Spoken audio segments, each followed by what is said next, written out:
Today we will be going over a review on figurative language, specifically metaphors, similes, and personification.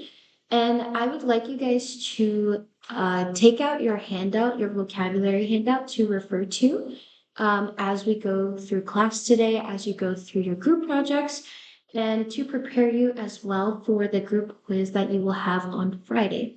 But today we are going to focus on just a bit of a review from yesterday and just helping you guys by going through some examples from the text from Tuck Everlasting so that you can find them on your own with your partners at the end of class. So we're going to start with metaphors. So, what is a metaphor and what do they do? So, metaphors compare two subjects by directly stating that something is something else. So, they are intended to help the reader think about two things in completely new ways. So, things you would have never really connected.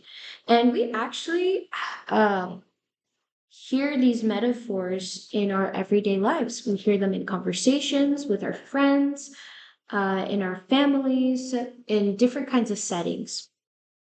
So, metaphors, some examples of metaphors I have here are like saying life is a roller coaster or time is money.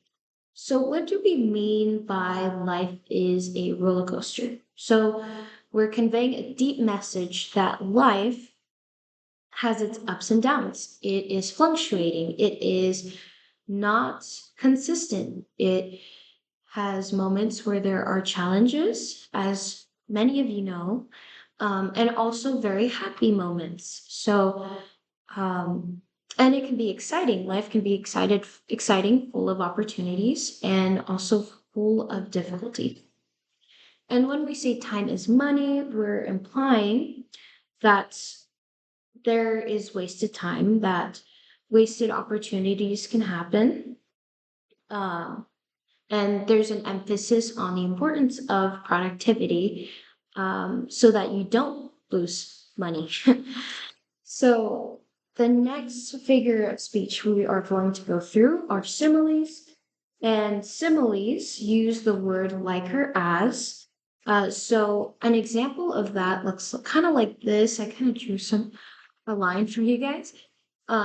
In saying that Dan is as brave as a lion or as strong as a lion, we are not calling him a lion, so to speak, but we are saying that Dan has characteristics of one.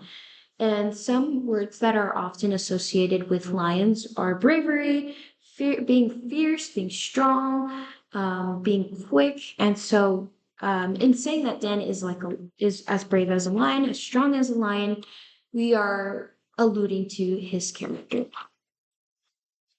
So next we are moving on to personification.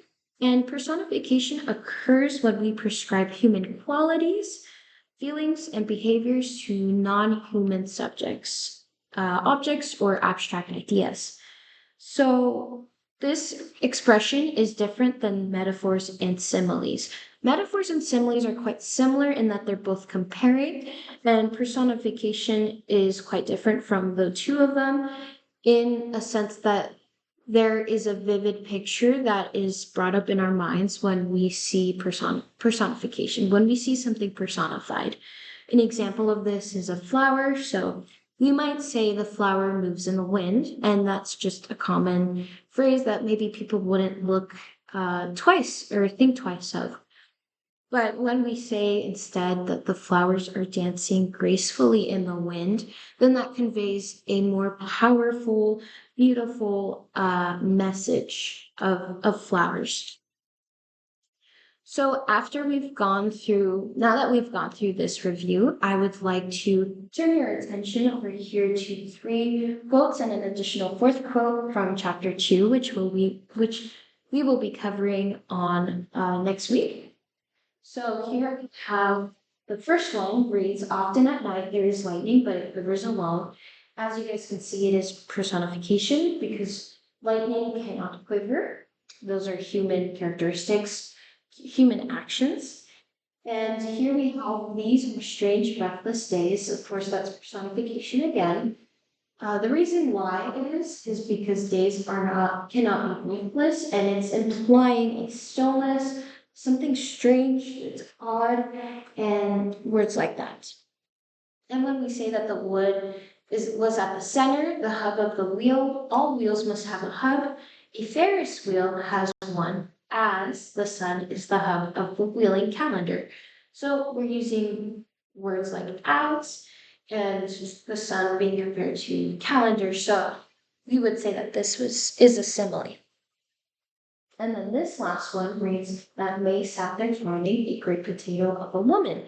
So when we're saying great potato of a woman, this is implying that um, the personality traits, attributes of this woman, she's stiff. She's has an emotionless demeanor, and that is a direct description of just her character. And so now that I've showed you guys some the text examples from the text, I would like you to gather into groups, into pairs, where you will read the prologue in chapter one together and highlight some key aspects of those from those that support figurative language.